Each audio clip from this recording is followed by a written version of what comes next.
এমনই এখন রাজনীতি যে বিরোধী দল যখনই রাজপথে নামবে, সমাবেশ করবে, কর্মসূচি করবে, তার উপর হামলা হবে। এটাই যেন স্বাভাবিক এবং পুলিশ প্রশাসন নিশ্চুপ থাকবে। অভিযোগ করার পর বা সাংবাদিকরা যদি জানতে চায় তাহলে বলবে যে ঘটনাটি তদন্ত করা হচ্ছে, কারা দায়ী এটি খোঁজখবর নেওয়া হচ্ছে। কিন্তু আলটিমেটলি এই দানবীয় শক্তিকে কোনোভাবেই তারা ঠেকাবে না, বরং উৎসাহিত করবে। এবং এখন সম্ভবত বিএনপি একটি ভালো সুযোগ করে দিল, তারা কর্মসূচি নিয়ে মাঠে নামাতে। এতদিন পর্যন্ত হানাহানি হচ্ছিল তাদের নিজেদের মধ্যে, ক্ষমতাসীনদের ভিতরে। এখন বিএনপি রাজপথে নামাতে বা কর্মসূচিতে যোগ দেওয়ার ফলে তাদের একটা সুযোগ হলো, নিজেদের মধ্যে হানাহানি বাদ দিয়ে তারা এখন বিরোধী দলের উপর হামলা চালানোর একটা সুযোগ হয়তো পেয়ে গেল। নাটোরের মতন পটুয়াখালীতেও একই অবস্থা। খবর হচ্ছে এই পটুয়াখালীতে সমাবেশে যাওয়ার পথে জেলা বিএনপির মিছিলে হামলা, আহত 5। দর্শক, লাঠি সোটা নিয়ে এই হামলার দৃশ্য দেখা যাচ্ছে। পটুয়াখালী জেলা বিএনপি আয়োজিত বিক্ষোভ সমাবেশে যোগ দিতে মিছিল নিয়ে আসার পথে বিএনপির নেতা কর্মীদের উপর হামলা চালিয়েছে দুর্বৃত্তরা।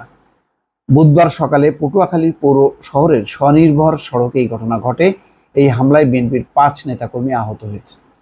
জেলা বিএনপি নেতাদের অভিযোগ, আওয়ামী লীগের সহযোগী সংগঠনের নেতাকর্মীরা তাদের নেতাকর্মীদের উপর হামলা চালিয়েছেন।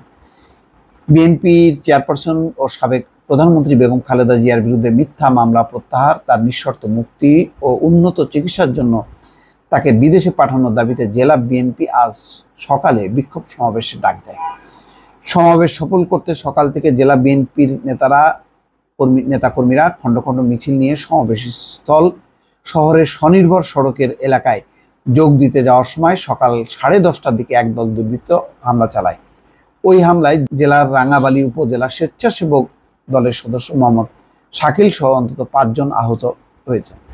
আহত শাকিলকে বরিশালে পাঠানো হয়েছে, অপর আহত ব্যক্তিদের প্রাথমিক চিকিৎসা দেওয়া হয়েছে।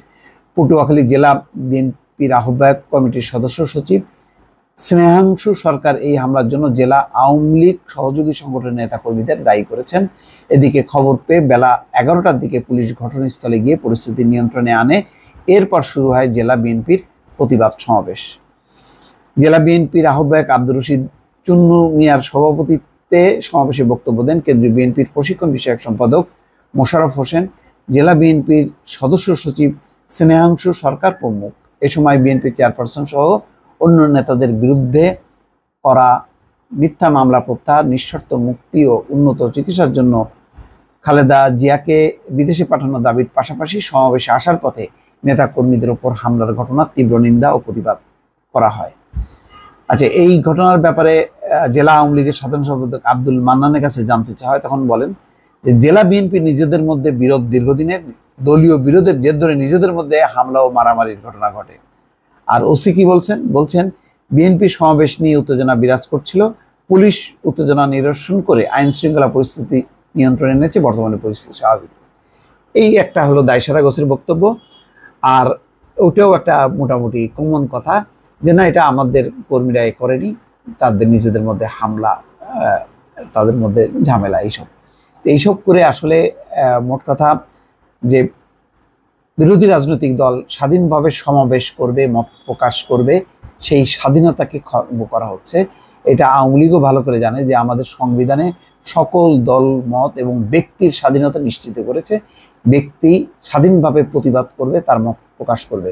কিন্তু আজকের এমন এক রাজনৈতিক বাস্তবতা, যে বাস্তবতায় সেই স্বাধীনতা কোনোভাবেই রক্ষিত হচ্ছে না, বরং বারবার আওয়ামী লীগের হাতে, আওয়ামী লীগের সমর্থক নেতাকর্মীদের হাতে এটা লঙ্ঘিত হচ্ছে। কিন্তু সবচেয়ে বড় কথা হলো এর বিরুদ্ধে সরকারের বা প্রশাসনের কঠোর কোনো পদক্ষেপ নেই। দর্শক, ভালো থাকবেন। আল্লাহ হাফেজ।